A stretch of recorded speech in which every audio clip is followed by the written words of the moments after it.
Assalamualaikum warahmatullahi wabarakatuh. Bapak Ibu, selamat malam. Saya malam ini akan menyampaikan tentang Train Entrepreneur. Ini adalah revisi 26 Juni 2019.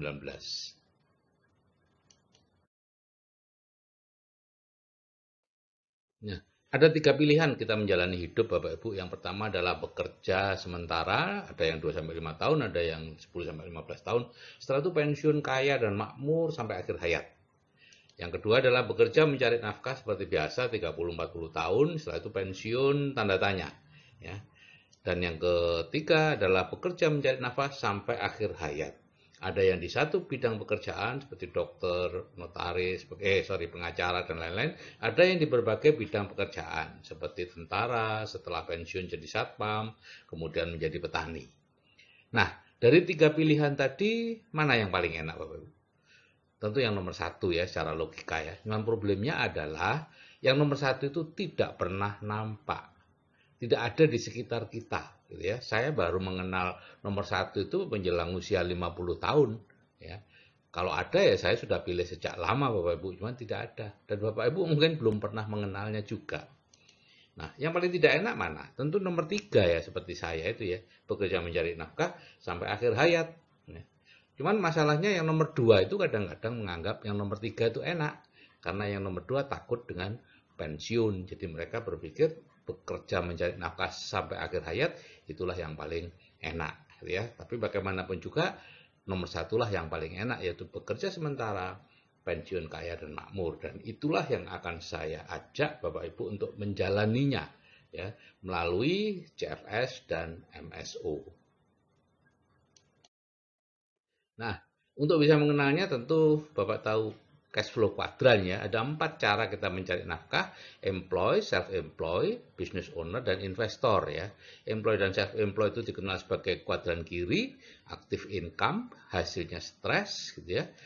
Dan 95 orang berebut 5% uang gitu ya. Di sini semakin besar penghasilannya semakin stres Bapak Ibu. Karena biasanya semakin besar pula hutangnya. Ya, penghasilannya disebut penghasilan aktif tadi itu.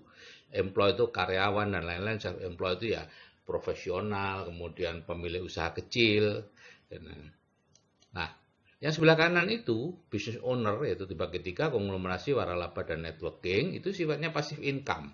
Semakin besar penghasilannya semakin freedom, ya, jadi tidak stres. Dan di sini 5% orang berebut atau berbagi 95% kekayaan yang ada di dunia ini. Jadinya santai Bapak Ibu. Karena itu Robert T. Kiyosaki mengatakan jangan terlalu lama di employee dan self-employed. Pergilah segera ke business owner dan investor. Saya 25 tahun di employee dan self-employed Bapak Ibu, dan 14 tahun terakhir ini di business owner dan investor ya. Sehingga saya tahu persis dua kondisi seperti ini dan saya tidak mau balik ke kiri. Nah, bagaimana sekarang cara pindah kuadran dari kiri ke kanan ya? Kalau cara lama ya tentunya merantau ya. Bapak ada yang punya impian merantau, kemudian magang pada orang kaya, merubah pola pikirnya di situ seperti pola pikirnya anaknya orang kaya, barulah bisa menjadi kaya. Kalau Anda tidak dirubah pola pikirnya, nonsens untuk menjadi kaya. Sekelas apapun Anda, sepintar apapun Anda di sekolahnya. Nah, cara baru adalah diberi impian baru masuk dalam bawah sadarnya, di Building the Dream dengan mendengarkan 2 ATBS, kemudian masuk ke seminar MSO atau seminar inspirasi dan visi, dan setelah itu Anda silakan mau menjadi train entrepreneur, kita bimbing di CAA menjalankan sebuah bisnis, atau tidak ya terserah saja, dan dari situlah menjadi kaya. Nah, masalahnya adalah pada ego Bapak Ibu ya. Jadi sebenarnya kalau pola pikirnya kaya itu baru, maka dia akan mempunyai pola pikir atau apa namanya, baru bisa mengerjakan bisnis-bisnis kuadran kanan, yaitu business owner dan investor. Kalau punya pola pikir miskin, maka biasanya tertarik dengan bisnis-bisnis kuadran kiri, menjadi karyawan, menjadi pegawai, pengusaha kecil gitu ya. Nah, kalau Anda dari kalangan orang miskin mau menjadi pebisnis kuadran kanan, nyaris mustahil Bapak Ibu. Anda baru bisa kalau pola pikirnya dirubah dulu. Dengan cara tadi itu, merantau ketemu orang kaya. Gitu ya. Dirubah, atau dengan cara mendengarkan 2 ATBS, hadir ke seminar-seminar kita. Nah, train entrepreneur itu apa? Ada 3 macam entrepreneur. Yang pertama adalah born entrepreneur, ya, itu lahir di kuadran kanan, memang sudah lahir ya sudah di lingkungan orang kaya, ya. Kemudian forced entrepreneur, ini usaha sendiri, dan ini yang kerja keras setengah mati. Di Amerika Serikat hanya 1% yang berhasil, ya. Jadi 100 startup itu dalam waktu 10 tahun tinggal satu. Ya, itu Amerika Serikat, di Indonesia belum tahu, ya. Kemudian ada trained entrepreneur, yaitu yang dilatih. Nah, jadi train entrepreneur itu kita latih melalui audit terapi bawah sadar, plus seminar, kemudian ditambah dengan menjalankan bisnis networking tertentu, yaitu membangun pipa 5 tahun. Ya. Pilihannya ya tadi menjadi born entrepreneur, Anda lahir di lingkungan orang kaya, mendapat pendidikan sejak kecil sebagai anak orang kaya. Biasanya mudah sukses meskipun di sekolahnya itu bodoh, meskipun dia tidak mendapat modal dari orang tuanya, tapi pola pikirnya sudah betul. Nah, sekarang seminar inspirasi dan visi atau shift itu apa, ya? Di situ ada, ya, kita adakan 2 kali setahun lah, ya. Ada pikiran juga 3 kali setahun, tapi akhir-akhir ini 2 kali setahun di 2 kota, Jakarta dan Surabaya, dan sementara kita batasi 500 orang, Bapak Ibu, ya, setiap kali kota, ya.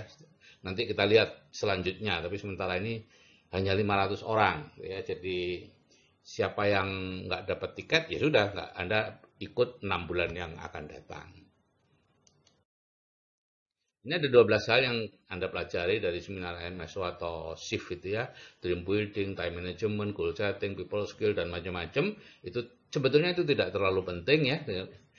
Yang penting adalah Anda bisa betul-betul melihat orang yang sukses itu seperti apa. Itu yang paling penting, ya.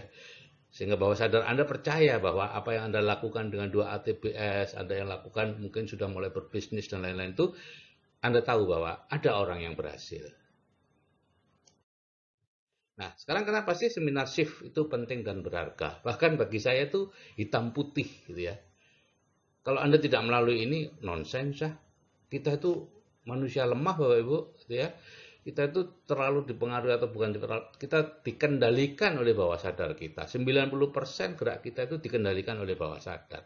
Sehingga kalau Anda tidak mengisi bawah sadar Anda dengan hal-hal yang sifatnya kekinian, yaitu mencari nafkah dengan cara yang berbeda dengan yang dulu, dan sudah ada bukti-bukti orang berhasil punya penghasilan puluhan juta hanya dalam waktu 2 tahun, maka Anda tidak akan percaya karena di sekitar Anda tidak ada yang seperti itu, ya. Karena itu seminar inspirasi dan visi ini sangat penting dan berharga.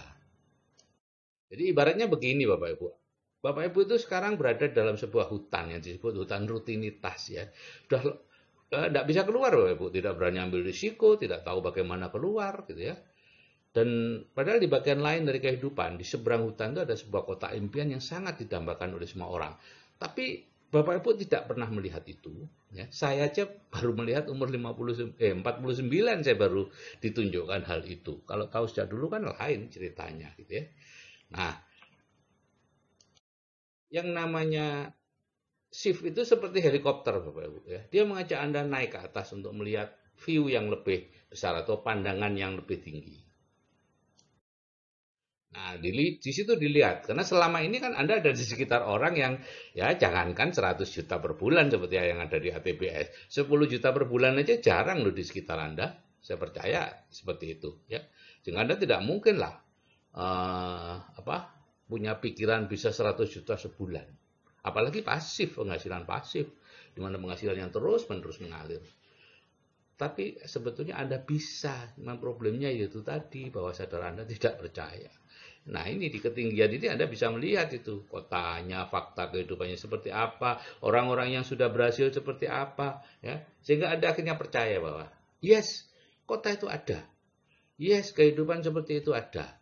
Ya, saya bisa ke sana. Masa Pak Kosin yang petani aja bisa, masa Pak Rohmat yang, mohon maaf, kuli batu, tidak lulus SD, lulusan SD aja bisa. Masa siapa tuh Pak Yanto yang lulusan SMP, penjual pulsa, mohon maaf, tidak terlalu bisa ngomong karena sengok, bisa. Kenapa saya tidak bisa? Itu yang perlu Bapak Ibu lihat. Kalau itu bisa Bapak Ibu lihat, Bapak Ibu bisa tangkap, bahwa sadar Bapak Ibu nangkep bahwa bisa, akan ngejar ya, bisa-bisa menjadi motivasi yang kuat untuk berubah. Dan Bapak Ibu tentu diturunkan lagi kembali ya, jadi keluar dari hutan rutinitas itu Anda tetap aja di dalam situ, tapi Anda sudah punya harapan, kepercayaan, keyakinan, dan hasrat untuk menuju ke kota impian Anda itu. Soal bagaimana caranya, Anda akan tahu di seminar MSO itu, ya di shift itu Anda tahu. Anda bisa tahu di WA juga kita ajarin, tapi percuma aja itu cara, itu hanya cara Bapak Ibu ya. Yang penting bukan cara, tapi tujuannya sudah Anda lihat. Investasinya sementara ini 600.000 Bapak Ibu, ini sangat murah Bapak Ibu ya untuk keluar dari hutan rutinitas dan segera menuju kota impian Anda. Dan sementara ini memang kita buat 1 hari ya, dulunya 2 hari, 750 2 hari, nginep lagi. Tapi ada batasan-batasan dari perusahaan, akhirnya dipastikan 600.000 ya. Akhirnya diputuskan 1 hari, nanti selanjutnya entah MSU nanti yang akan mengurusnya. Jadi Bapak Ibu, secara ringkas kalau Anda ingin kaya sejati, flowchart-nya jalannya seperti ini ya. Kalau tidak ingin kaya sejati ya biarlah tetap jadi karyawan, pebisnis kecil, profesional, pebisnis online, money game, direct selling, MLM, bertani, beternak dan lain-lain, itu tidak bisa membuat Bapak Ibu kaya sejati, bebas finansial dan bebas waktu. Ya, untuk bisa kaya sejati, kalau Bapak Ibu menjawab, ya saya ingin kaya sejati, tinggal tanya punya uang apa enggak. Kalau oke, saya punya uang, nah oke, silakan jadi investor atau membeli waralaba, gitu ya. KFC itu $1,5 juta, McDonald itu $1 juta, itu 5 tahun yang lalu ya, sekarang nggak tahu lagi, ya terserah. Mungkin saja Bapak Ibu mendapat uang warisan dari budinya tetangga atau apa, nggak tahu saya. Ya, kalau dapat uang bisa jadi investor dan waralaba. Kalau nggak punya uang, nah ya pilihannya lebih sempit lagi. Nah, tinggal ditanya, usianya kurang dari 30 tahun atau lebih dari 30 tahun? Oke, kurang dari 30 tahun. Oke, Anda masih bisa jatuh bangun. Silakan bangun konglomerasi. Memang kemungkinannya 10%, hanya 1% gitu ya. Dalam 10 tahun hanya 1%. Tapi silakan, Anda masih cukup punya waktu untuk jatuh bangun. Tapi kalau Anda tidak punya waktu lagi karena usia sudah lebih dari 30 tahun, sudah punya anak, sudah punya gandengan dan lain-lain yang tidak mungkin Bapak Ibu jadi konglomerat. Kenapa? Untuk jadi konglomerat Anda harus melakukan yang namanya menunda kenyamanan dan itu sangat sulit dilakukan kalau Anda sudah berkeluarga. Ya. Nah, kalau Anda sudah tua seperti saya, usia di atas 30 tahun, satu-satunya cuma networking. Bukan saya yang mengatakan, tapi Robert T. Kiyosaki. Ya. Itulah Bapak Ibu. Oke Bapak Ibu, kalau saya yang berumur saja bisa menyeberang, meskipun sudah sangat terlambat, maka pastinya Anda juga pasti bisa. Oke, salam dari saya, Sigit Setiawadi. Wassalamualaikum warahmatullahi wabarakatuh.